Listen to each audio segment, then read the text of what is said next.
Shalom. First off, I want to give all praise, honor, and glory unto Yahweh, Bahashem, Yahweh Shai, Bahashem, Chakadash. I want to give double honors to the apostles, elders, and bishops of GMS who have taught us this word and teach us this word today. And I want to give a salutation unto the hopeful elect scattered across the four corners of this earth, striving for salvation. This is the brother Yatazak Bar with the GMS Nebraska camp. And in this lesson, what I want to get into is going into how the Lord is going to protect his elect. And we read about that protection here in Ezekiel chapter 9 verse 4, where it talks about how the Most High is going to set a mark upon those that sigh and that cry for the abominations being done in the midst. So let's read this verse and get into that mark and what it means. In Ezekiel chapter 9 verse 4, it says, "And the Lord Yahweh said unto him, Go through the midst of the city, through the midst of Jerusalem." So when it's when it's talking about the midst of the city, the midst of Jerusalem, in this time, it's not literally talking about the city of Jerusalem. Here, Jerusalem is talking about a people more than it's talking about a place. Because in this time, the Israelites have been scattered across the four corners of this earth. So there's an inquisition being made into each and every one of us as a nation. And we're going to read what that inquisition is. It says, "And set a mark upon the foreheads of the men that sigh and that cry for all the abominations that be done in the midst thereof." So it says men here, but this goes for all of us believers. There's inquisition being made, and it says what? That a mark is going to be set upon all those that sigh and that cry for the abominations that be done in the midst thereof.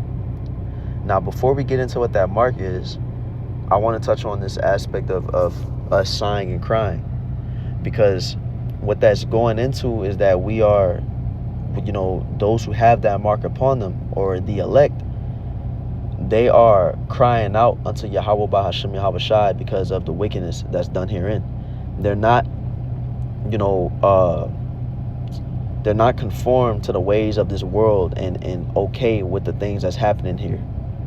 We see. We see the wickedness that's happening. We see all the all the wickedness that Esau is doing, the decrepit state of our people, the lack of justice and judgment going on, all these different things. And, we're crying unto Yahweh Ba'ashem Yahweh Shai that this place be destroyed. We're crying unto Yahweh Ba'ashem Yahweh Shai that the kingdom come. We're hoping that all this be done and over with, that we be put into our rulership, that Esau be brought down. That's what that sighing and crying is. And with that sighing and crying, it's not just complaining unto the Lord, but it's separating yourself from this world and actions as well. Because with that inquisition, let's read Zephaniah chapter 1 verse 2 or 1 verse 12. Where it says, "And it shall come to pass at that time that I will search Jerusalem with candles and punish the men that are settled on their lees." So with that search that's being done amongst our people, it says what? That those who are settled on their lees are going to be punished. And what that means to be settled on your lees is that you are relaxed, you're complacent, you're okay with the situation that you're in. And there is no point ever that we should be okay with being in this current captivity under Esau's rulership. There's no way we should be complacent with this world and the state that it's in. And what can happen is that as time goes on and as we are living our lives in this place, we can start to get relaxed and get lackadaisical and start to become complacent with our situation. Let's get the etymology on that word complacent, which says pleasing, very pleasing, be very pleasing, pleased with oneself, self-satisfied, civil, kindly, disposed to give pleasure. So we can start to become satisfied to where, we want the kingdom, we want this place to be destroyed, but we start to be satisfied with the amenities that this place gives. We start to be satisfied with, being able to watch TV and play video games and kick our feet up, and you know we start to become used to the monotonous flow of this life and just start to feel like it is what it is. And this is what we see people go through, and we can go through this as well if we don't keep a spiritual mind and constantly be in the spirit of hastening to flee from these times. That's why the scriptures say in second Ezra, let's get second Ezra 14 and verse 14, which says, let go from the immortal thoughts. All the things that we're going through in this world of, okay, I need to pay my bills and I need to look forward to this, and I gotta get my kids through school, all these different things, all these things are mortal thoughts. Everything that we've become used to in this life are mortal thoughts, and while we have to deal with the things that are in front of us, of course we're in this world. We can't just we're like the scriptures say, use this world as not abusing it. And what I mean by that is that we're in this world. We have to have jobs. We have to take care of ourselves. We have to, abide for this time, but we shouldn't be looking forward to years and years in this place or getting comfortable in this place. So it says, let go from the mortal thoughts, cast away the burdens of man, put off now the weak nature, and set aside the thoughts that are most heavy unto thee, and haste thee to flee from these times. So what should always be on the top of our mind is seeking for this place to be destroyed. And if we are seeking for this place to be destroyed, that means that we will constantly be in the mindset to let go of whatever it is on this side that needs to be let go of, because we don't want anything on this side. We want our kingdom to come. Now, without getting too much off topic, let's get back to that Zephaniah 1 and 12, which says, and it shall come to pass at that time that I will search Jerusalem with candles and punish the men that are settled on their lees. So again, with that complacency that can come with being in this world, you'll start to get to a point to where a person can get to the point to where they get numb to the wickedness of this place, to where they get used to it. Not that they exactly condone it, but it's like, okay, this is just another aspect of life now. Seeing homosexuality on TV is just a normal thing at this point. Seeing order being all over the place, women being leaders and all these different things. This is normal. This is just life now. And that stuff is supposed to continuously make us upset. We're supposed to continuously want to see these things out of the earth. We're supposed to get mad every time we see these things. And if we start to get to a point to where we're getting numb, we just want to enjoy our show, so we're not worried about the wickedness that we're seeing before us and all these different things, then that we have to wonder, are we getting settled on our lees? That's not the spirit of somebody sighing and crying for the abominations. Because all these things that Esau is pushing, all this wicked vibration that we're seeing, these are abominations. And abominations are the most detestable things in the Most High's eyes. These are things that makes the Most High most upset. So if the Most High feels that way about it, we're supposed to feel that way about it. It's supposed to make us upset. But let's read on. It says that say in their heart, the Lord Yahweh will not do good, neither will he do evil. So that's that spirit of thinking that everything is just going to continue to go as it is. That life is just going to continue to be what it is. That Elazar spirit, where it's saying this kingdom could go on for another 1,000 years. We see this spirit within other Israelite groups to where they're not talking about the fall of America. They're not talking about the destruction of Esau's kingdom. They ain't talking about the MOTB. They're not talking about martial law. They're not talking about end times, because they're comfortable and they're not looking forward to the end of this place. And that's not the spirit that we want to be in. So what spirit do we want to be in? Let's go back to that Ezekiel 9 and 4. And the Lord Yahweh said unto him, go through the midst of the city, through the midst of Jerusalem, and set a mark upon the foreheads of the men that sigh and that cry for all the abominations that be done in the midst. So we're complaining unto Yahweh Ba'ashim Yahweh Shai, for all this wickedness.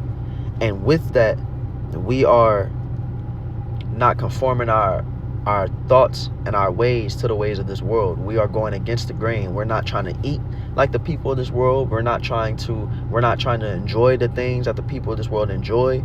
Going to the places these people in the world go. We are trying to live godly lives that please Yahweh Ba'ashem Yahweh Shai.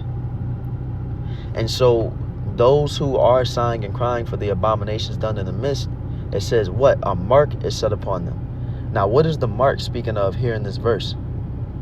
When we go to it in Ezekiel 9:4, it's the Hebrew word thawah. And that mark, it says mark as a sign of exemption from judgment. So what's about to happen is that the Lord is about to bring heavy judgment upon this earth for all these abominations.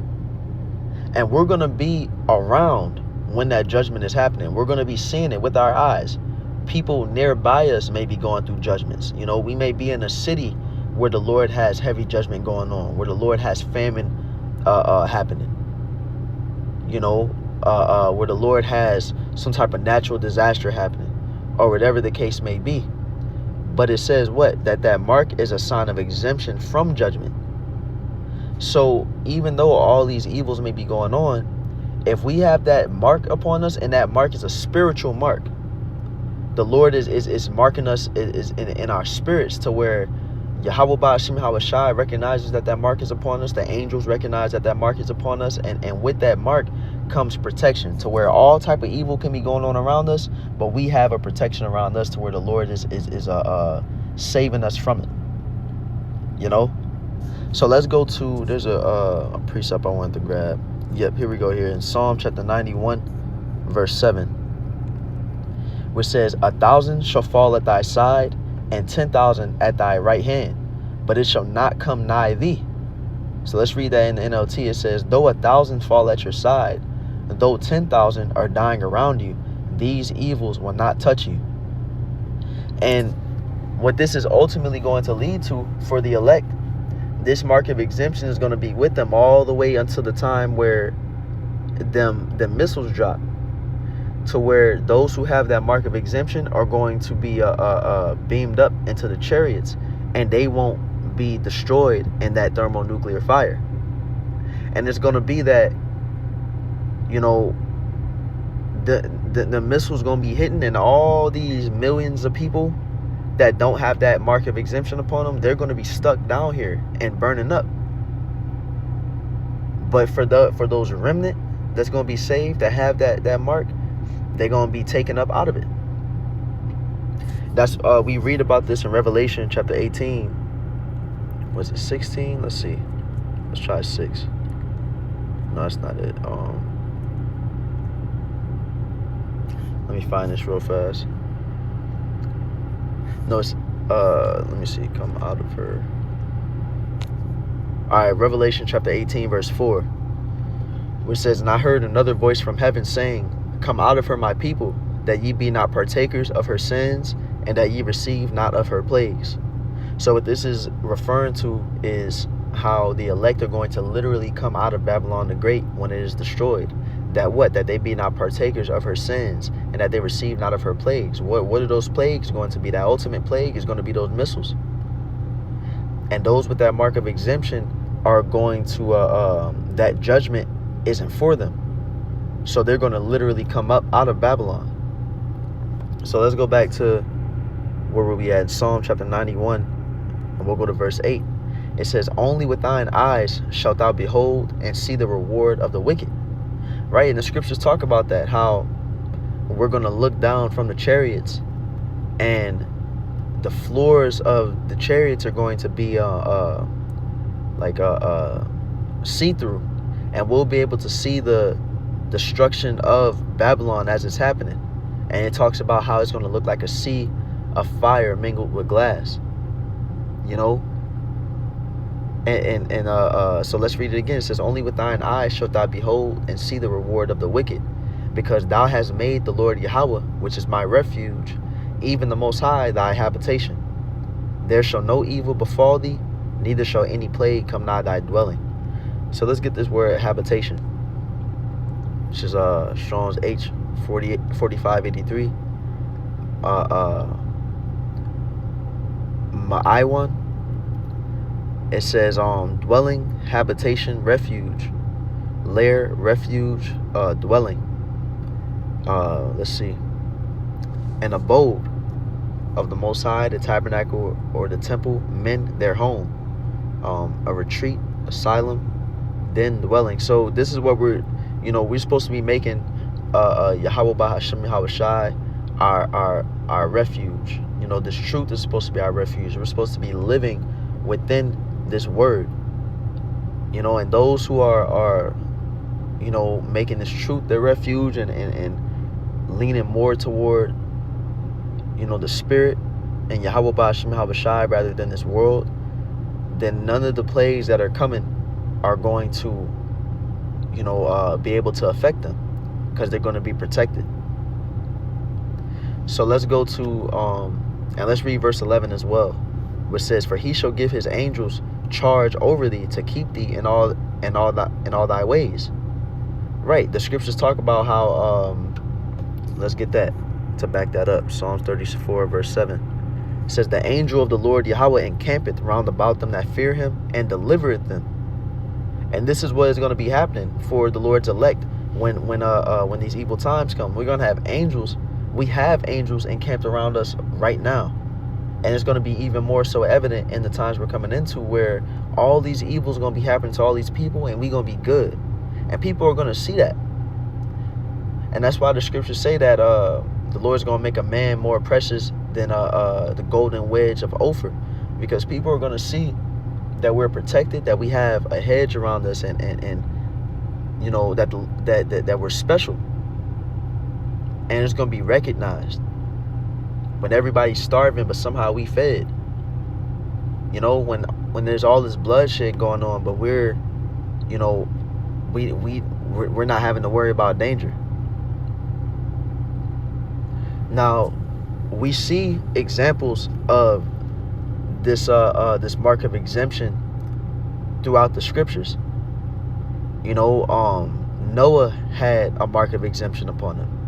Lot had a mark of exemption upon him. And we can let's go to 2 Peter chapter 2 verse 5, where it says we could go up to verse 4. It says, "For if the Most High spared not the angels that sinned, but cast them down to hell, and delivered them into chains of darkness, to be reserved unto judgment." So those angels that it's talking about is talking about the Israelites. This isn't no depiction of angels falling from heaven and being cast down into hellfire or nothing. No, what this is talking about is that you had Israelites that were not Israelites, Salakia.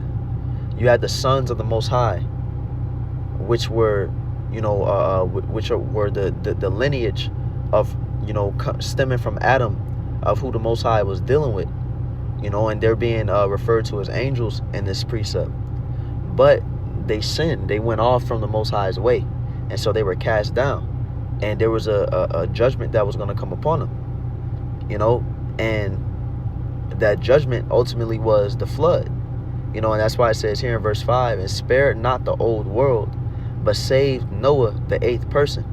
Right, because you had Noah, his 3 sons, and all 4 of their wives. They were the only ones saved when the whole world was destroyed with that flood. And so there was a tawah, or a mark, placed upon all 8 of them, that mark of exemption from judgment. But why was that mark placed upon Noah and his family? It says what? It says, "A preacher of righteousness, bringing in the flood upon the world of the ungodly." This is why Noah had that mark placed upon him, because while all this wickedness was going on in the world, he was separated from it. While all this wickedness was going on in the world, Noah was condemning it. And he was making sure to live in a way pleasing unto the Most High. And that's why when the Most High came unto Noah, what did he say? In Genesis chapter 7 verse 1, it says, "And the Lord Yahweh said unto Noah, Come thou and all thy house into the ark, for thee have I seen righteous before me in this generation." So Noah was the only one that the Lord saw righteous, in the whole generation that Noah was in.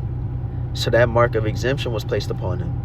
And that's the same thing that's happening unto the elect in this time. This is the most wicked time ever upon this earth. But the elect are separating themselves from this place. Let's get Romans chapter 12, verse 1. Which says, I beseech you, therefore, brethren, by the mercies of the Most High, that ye present your bodies a living sacrifice. And we're presenting our bodies a living sacrifice, by doing this work. We're not living lives that are pleasing unto us, or living lives to where we're settled on our leaves, complacent, doing what we want to do, having a good time. But we are furthering the will of Yahweh B'Shem Yahweh Shai in our bodies. We're pushing out this word. We're dedicating time and energy and effort to feed the sheep. It says that ye present your bodies a living sacrifice, holy, acceptable unto the Most High, which is your reasonable service. And in a way, Noah did this. Noah was preaching righteousness. He was a living sacrifice in his time. Because what was Noah doing for, I can't remember how many, let's look it up real fast. How long did Noah preach before the flood? Yeah, so Noah preached for 120 years. And for those 120 years, Noah was building the ark and preaching righteousness unto the people. So he was living, he was being a living sacrifice. But this is the point here in verse 2. It says, and be not conformed to this world. So to be conformed is to fashion yourself after another one's customs. You're basically, it's like if you see a trend, you see a bunch of people are dressing in a certain way, and you're like, I'm about to start dressing like them because that's what's in right now. You're being you're conforming yourself to that way. And so before we had this truth, our people were conformed to the ways of this world, whether it's the religions that this world believes, Christianity, Catholicism. These are strongholds of the minds of our people that a lot of our people still haven't made it out of to this day. We're conformed to this world by believing that we're these different bywords that are placed upon us, black, Mexican, all these different things, and we take pride in those things. What this world says is right and wrong, what is morally upright in this world. We were conformed, our nation as a whole was conformed to this way. But now you have the elect that is being separated from this world, or from that mindset. And it says what? But be ye transformed by the renewing of your mind. And what has renewed our mind? The Holy Spirit, showing us the truth of these scriptures. Yahweh B'Shem Yahweh Shai has renewed our minds by way of the Holy Spirit.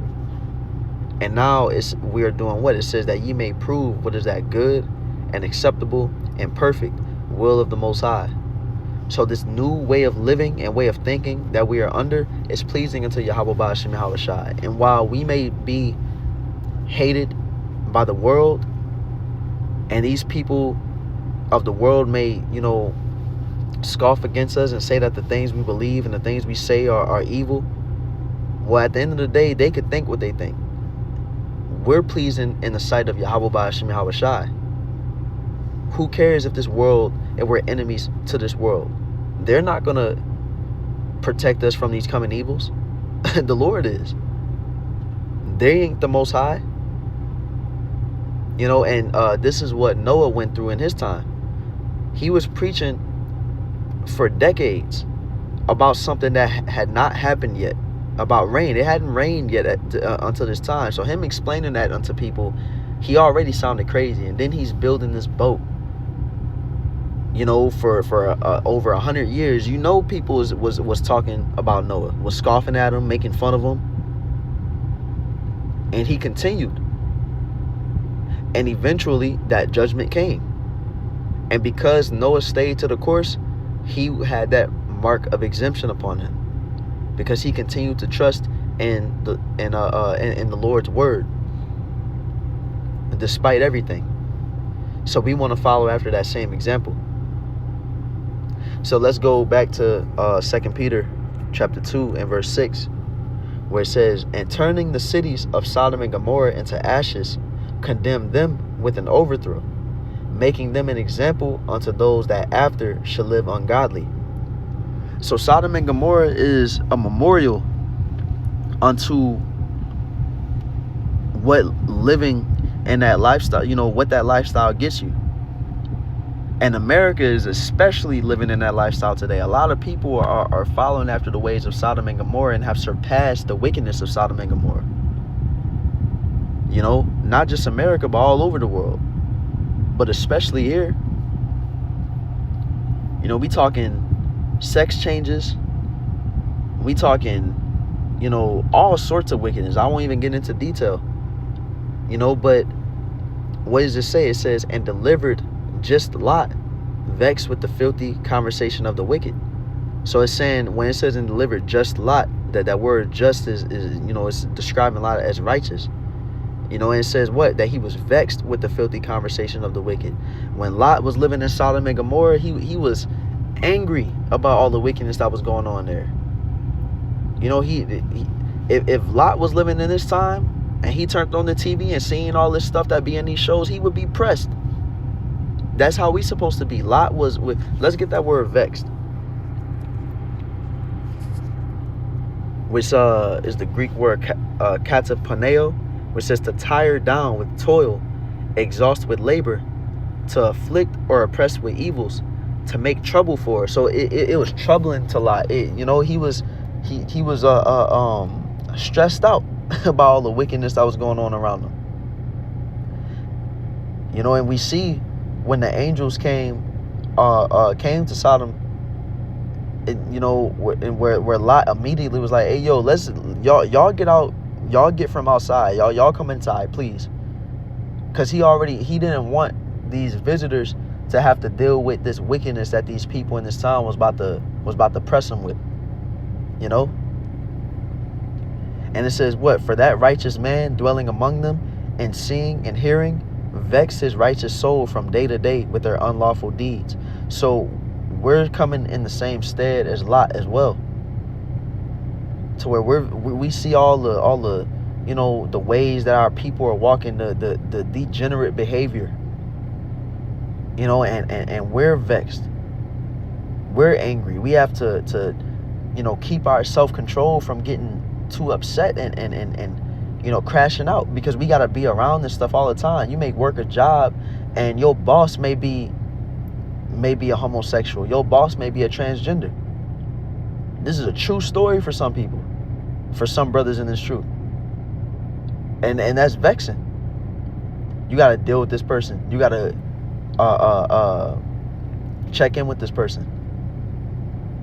This world is, man, seeing the stuff they teaching the children, seeing the way that Esau's treating the earth, the animals, all these things is very vexing. All the stuff they putting in the foods, but with Lot being vexed with the filthy conversation of the wicked and the place that he was in, the Lord placed a mark of exemption upon him as well. Because when Sodom and Gomorrah was destroyed, he gave Lot the heads up. He said, hey, I'm preserving you from this destruction. Go, leave right now before I destroy this place. So these verses here are showing you examples of men of the Lord who had that mark of exemption, and the type of men that they were, the type of actions that they took. And we want to follow after their stead. So let me see if there's any other there's a couple precepts we can end on. Let's get Psalm chapter 78 verse 49, which says, he cast upon them the fierceness of his anger, wrath, and indignation, and trouble, by sending evil angels among them. So the Lord is about to unleash his fury upon this earth, and he's about to do it by way of sending his angels, to dish out this judgment.